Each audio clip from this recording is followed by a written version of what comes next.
Colette annonce 2 chiffres. Colette, Pierrette additionne. Ah, je pensais que j'y arriverais. Oui. Bon, et ben on va mettre 5 plus 5 et 5. 10. Très bien. Alors, on met 4 et 4. Je ne sais pas.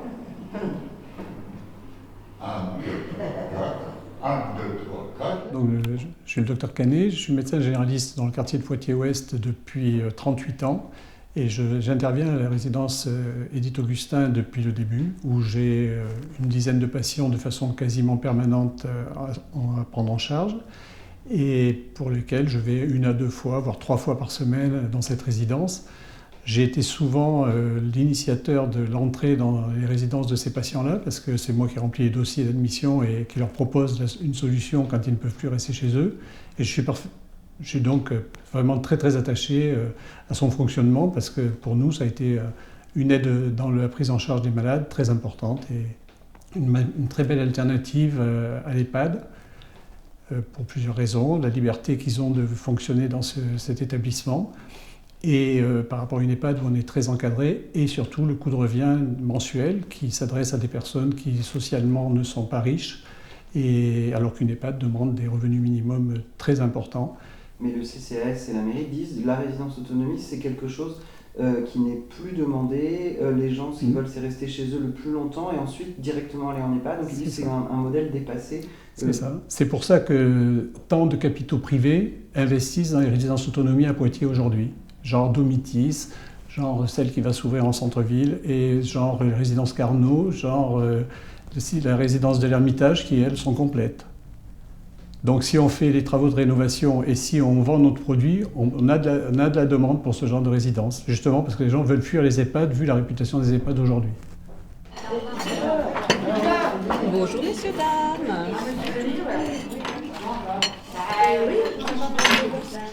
Ça va. Et puis pour une journée de printemps, on est gâtés. On a vu un grand soleil aujourd'hui, ça fait du bien. Faut en profiter.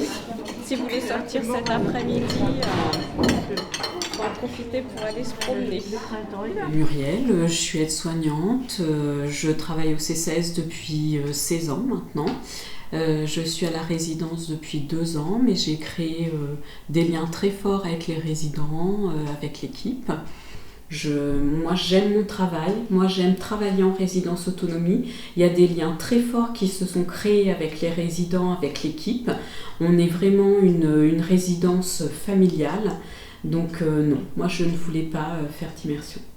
La présidente du CCAS et la vice-présidente, Madame Breuillet-Jean, nous demandaient gentiment de bien vouloir accompagner les résidents pendant le temps de leur transaction pour trouver une autre résidence, et surtout quand ils seraient dans leur nouvelle résidence. Et ça, c'est absolument impossible.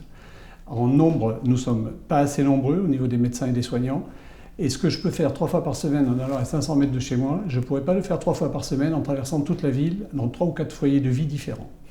Donc ces gens-là vont se retrouver isolés, devoir changer de personnel soignant, changer de voisins de chambre et changer de structure aussi physique. Comment vous avez vécu cette annonce de fermeture Ça a été très difficile parce qu'il a fallu porter les résidents à bout de bras. Ça a été très très dur pour eux. L'annonce a été brutale.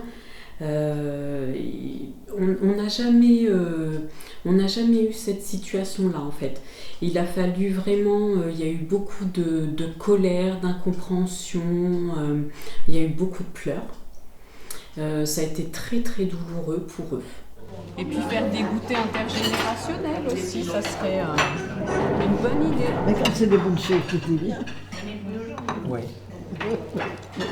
On a pris les idées, maintenant il va falloir qu'on le mette en place. Voilà. Alors Madame la maire est venue nous voir, c'était pas prévu du tout. Elle nous a annoncé que elle faisait en fait. Elle voulait réinstaurer un discours social, et elle voulait faire un peu marche arrière par rapport à la fermeture. Pour moi, ce n'était pas une victoire, comme l'a dit Mme Monconduit, ce n'était pas La victoire sur l'opinion publique, c'est une victoire sociale et humaine. C'est même pas une question c'est même pas une victoire, c'est une normalité. Il ne doit pas y avoir de perdants dans cette affaire. Il ne doit pas y en avoir. Et aujourd'hui, il y a beaucoup de perdants. C'est-à-dire ? Les résidents sont perdants, parce que de toute façon, ils sont sur le qui-vive, parce que Madame Monconduit virevolte, change d'opinion d'un jour à l'autre selon les médias qu'elle a en face d'elle. Et donc pour eux, c'est encore plus déstabilisant. Et puis Madame Monconduit sera la grande perdante aussi au final. Pour l'équipe municipale, des contraintes financières et la présence d'amiante dans le bâtiment justifient sa fermeture. Il ne s'agit pas d'une annulation de la décision, il s'agit d'une suspension. Nous avions initialement prévu une fermeture en décembre 2023. Plus les choses avancent, plus il devient évident que nous ne tiendrons pas à ce délai et du coup nous reporterons la fermeture de la résidence, je ne peux pas vous dire quand. Mais un engagement que nous avons pris et que je réaffirme aujourd'hui, c'est que la résidence ne fermera pas tant qu'il n'y aura pas pour chaque résident une solution de son choix dans le service public s'il le souhaite. Comment tu vas? Non, Fred. Comment allez-vous, vous? Ça va. Et toi? Écoute, ça va, mais je suis un peu surpris par les dernières... ce qu'on a entendu, là. Hier soir, hier. Oui, c'est ça, à la télé, là. Ouais. Pour vous, ça... Vous nous l'avez fait à l'envers, je crois bien. Ouais. Mais surtout pour les résidents, quoi, ça les a beaucoup perturbés. Là, ce matin, ce matin, c'est pas... C'est aujourd'hui ou demain? C'est pas facile, même pour les résidents, d'avoir vu ça à la télé. Aujourd'hui, c'est quoi? C'est l'angle de bœuf. Il y a un doute qui s'installe. Ouais, voilà, c'est ça. Ils étaient bien, c'est vrai qu'ils étaient bien, et là, maintenant, c'est... C'est comme avant, presque. Ouais, voilà. Ça fait, ouais. Pas tous, mais une bonne... Ouais, une bonne partie, c'est pas facile. Hein. Donc là, oui, vous pensez que pour les résidents, c'est pas... C'est une catastrophe de plus. C'est la deuxième vague du tsunami qu'ils prennent. Ils ont pris la première il y a 2 mois, ils prennent la deuxième aujourd'hui.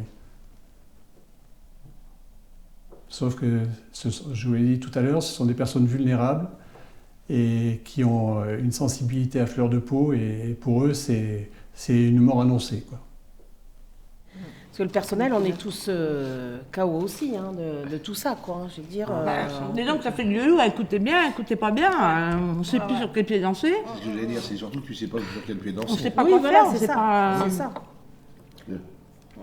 Et il faut rester bien devant les résidents. Non, mais bien sûr. Ah, mais le fait de venir, là, vient t'annoncer ça vendredi, puis là, hier, elle te sort ça à la télé, là.